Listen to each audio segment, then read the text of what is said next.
Hello everyone, Tammy here. Welcome to my channel.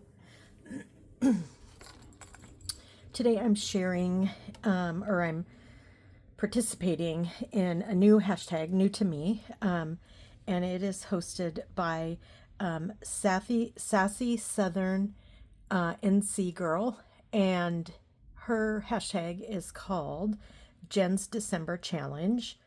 And it's actually a challenge similar to what Tony did at Tony's. Oh my God, I just drew a blank.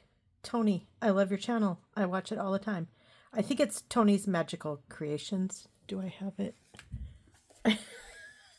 God. What is it that when the camera turns on, you just forget everything in your head? I think it's Tony's Magical Creations. And it's supposed to be similar to that. I am using it as a way to complete my December daily. So I started this December daily in 2021, and a lot of things in my life happened in 2022. In November, my mom died.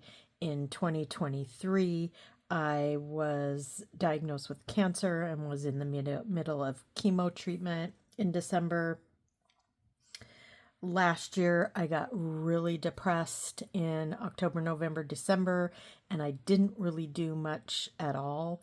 And so now things are leveling out, and I want to finish my December daily. I want this to be a keepsake for my children and any possible grandchildren that come along. And the way I was using the prompts was I was taking the prompt and then I was relating it to personal Christmases in my life, in my family, experiences that I had. And so I'm doing the same thing with Jenn's December challenge. And I'm super excited because her prompts they're a little bit tough, and I really like that. They really, at least the first two, I'm jumping in on December 13th and 14th, and then I will be going all the way through the rest of December. And so, yeah, they're just fun. And so, anyway, I'm going to share what I did for 13 and 14. So these pages, so this is a Reader's Digest book, and I pre-prepped some of the pages. I still have to go through and do some more, I think, to get me through till the end of the year. I think I was probably planning to tear these ones out. So anyway, that's neither here nor here. I don't know. I think in my head that I will be doing some videos where I actually decorate. These pages were already decorated from 2021. So I went ahead and used these. So the prompt for December 13th from Jenn was Christmas market, little stalls, lights, festive foods. So you can do your take on any of those. So this is a pocket, and I did this little, these digitals. Well, this one is from my friend Dahlia at Mandalee Cards and More. And so I just put this on a piece of scrapbook paper, and then I wrote December 13th, prompt from Jenn's December challenge was Christmas market. And then I wrote little stalls, lights, and festive foods. So I'm trying really hard to date and label everything like I did in Tony's challenge. I really love that. So that goes there. And then this is my take on the kind of Christmas shops and things. This digital is from Angela at Dogwood Paper Arts. I'm not sure if she has a Ko-fi, I think. I'm not sure if it's active, and I know she has an Etsy. Again, I'm not sure if it's active. But I got this. I purchased this, I think, from her Etsy shop. a couple years ago.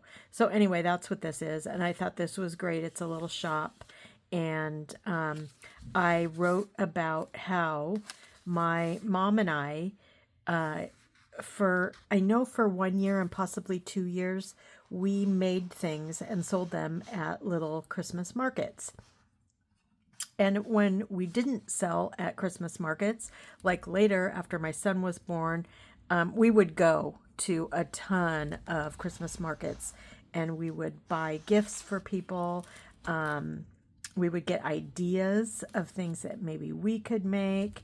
And it was just a lot of fun. It was an area of my adulthood that I enjoyed so much. It was great mother-daughter time, and I really treasure it.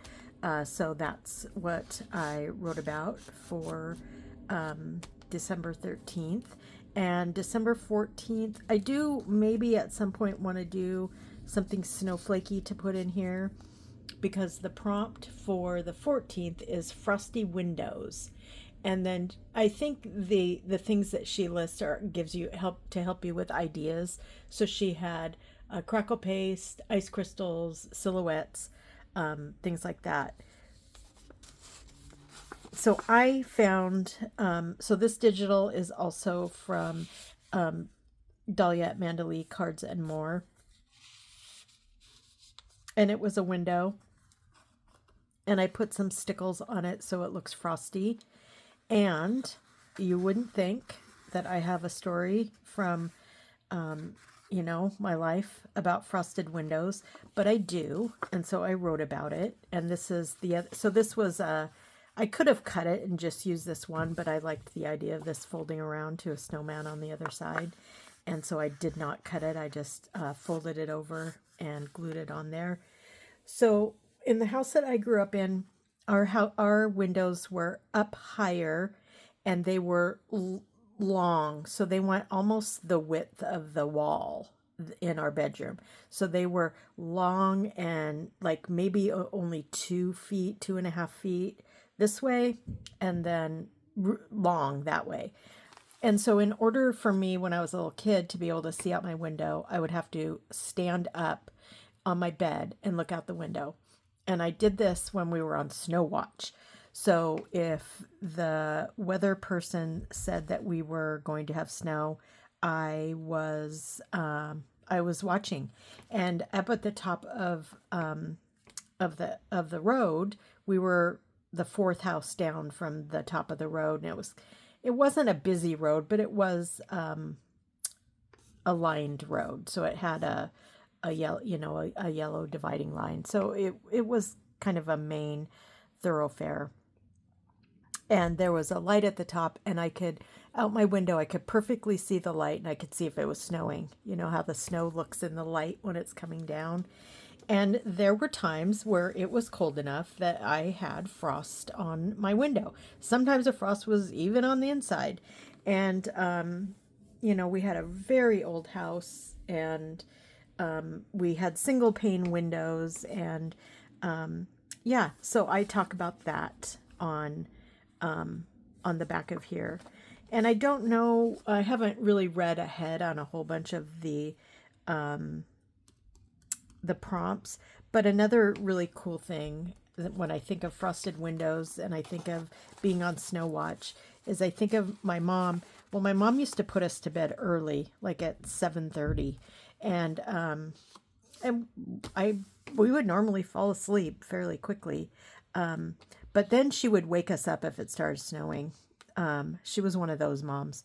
She'd come in even if it was 9 o'clock. And we were sleeping, she'd wake us up, tell us it was snowing, and she would wait till it was sticking. And then we would go out on a walk.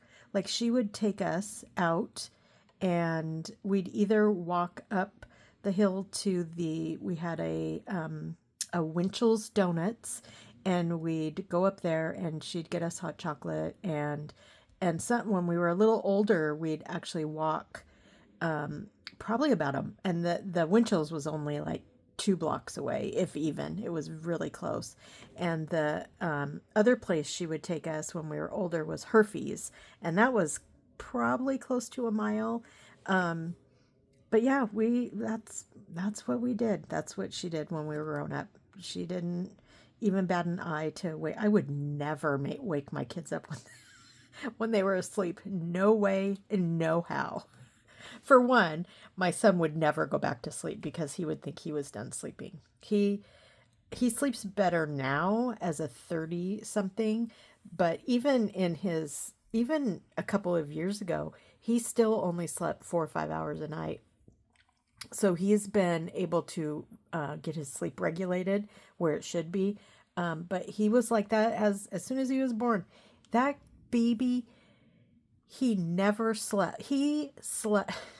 I stayed in the hospital for 3 days because I had a C-section, and he was in the room most of the time, and he didn't sleep.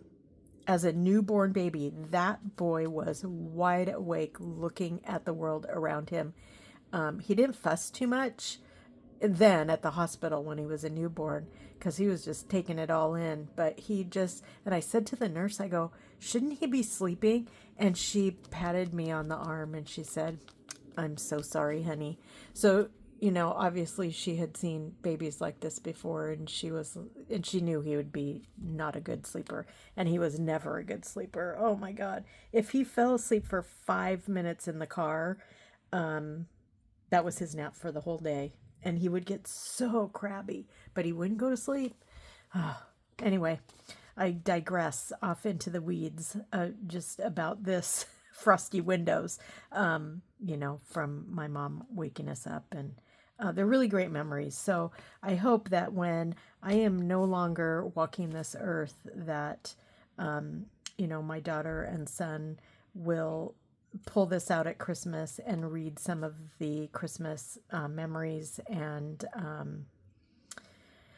yeah, it's just really fun. So thanks, Jen. I really appreciate that I found somewhere that put out a list of prompts for the whole month ahead of time, which I love because if I want to work ahead, I can. And I like the prompts are very thoughtful, and they make me think about different things, and I really love it. So anyway, please go check out Jen's channel, check out the hashtag, and see what everyone is up to. And let's see, remember to be good to yourself, be kind to each other, and I will talk to you soon. Bye.